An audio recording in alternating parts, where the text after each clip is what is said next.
بسم الله الرحمن الرحيم والذاريات ذروا فالحاملات وقرا فالجاريات يسرا فالمقسمات أمرا إنما توعدون لصادق وإن الدين لواقع والسماء ذات الحبك إنكم لفي قول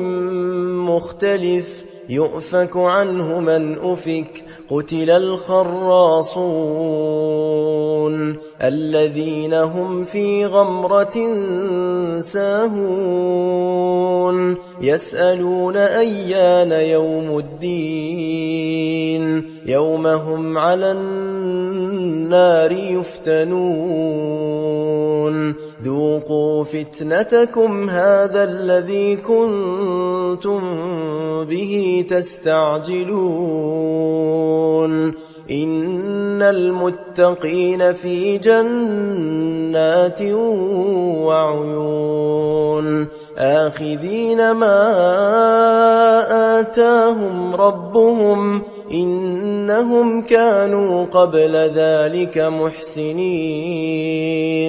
كانوا قليلا من الليل ما يهجعون وبالأسحار هم يستغفرون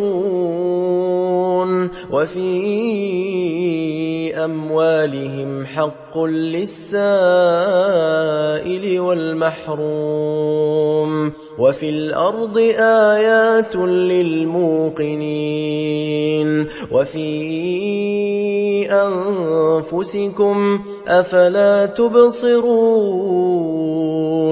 وفي السماء رزقكم وما توعدون فورب السماء والأرض إنه لحق مثل ما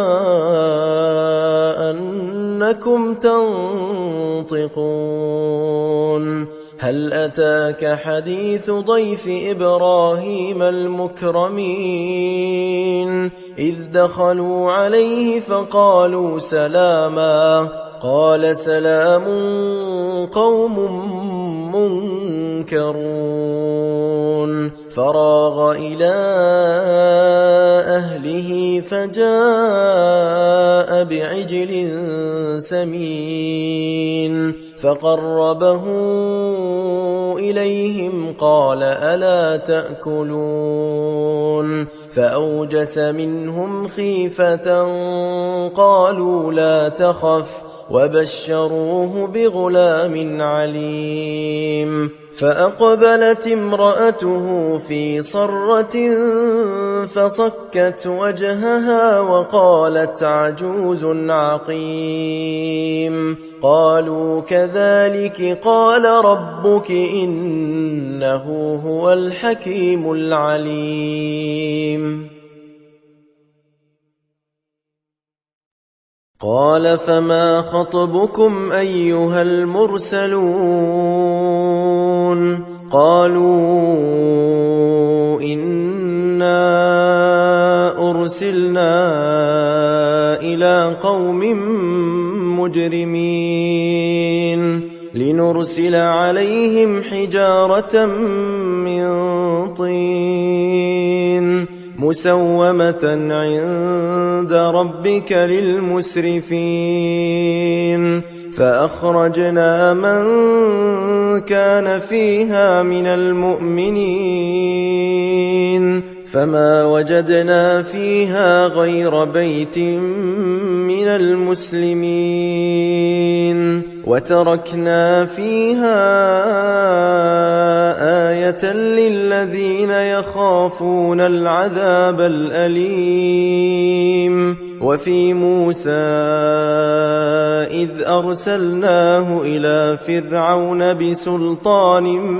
مبين فتولى بركنه وقال ساحر أو مجنون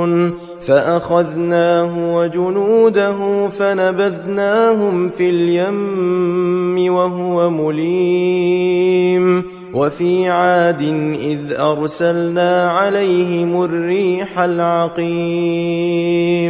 ما تذر من شيء أتت عليه إلا جعلته كالرميم وفي ثمود إذ قيل لهم تمتعوا حتى حين فعتوا عن أمر ربهم فأخذتهم الصاعقة وهم ينظرون فما استطاعوا من قيام وما كانوا منتصرين وقوم نوح من قبل إنهم كانوا قوما فاسقين والسماء بنيناها بأيد وإنا لموسعون والأرض فرشناها فنعم الماهدون ومن كل شيء خلقنا زوجين لعلكم تذكرون ففروا إلى الله إني لكم منه نذير مبين ولا تجعلوا مع الله إلها آخر إني لكم منه نذير مبين كذلك ما أتى الذين من قبلهم من رسول إلا قالوا ساحر أو مجنون أتواصوا به بل هم قوم طاغون فتول عنهم فما أنت بملوم وذكر فإن الذكرى تنفع المؤمنين وما خلقت الجن والإنس إلا ليعبدون ما أريد منهم من رزق وما أريد أن يطعمون إن الله هو الرزاق ذو القوة المتين فإن للذين ظلموا ذنوبا مثل ذنوب أصحابهم فلا يستعجلون فويل للذين كفروا من يومهم الذي يوعدون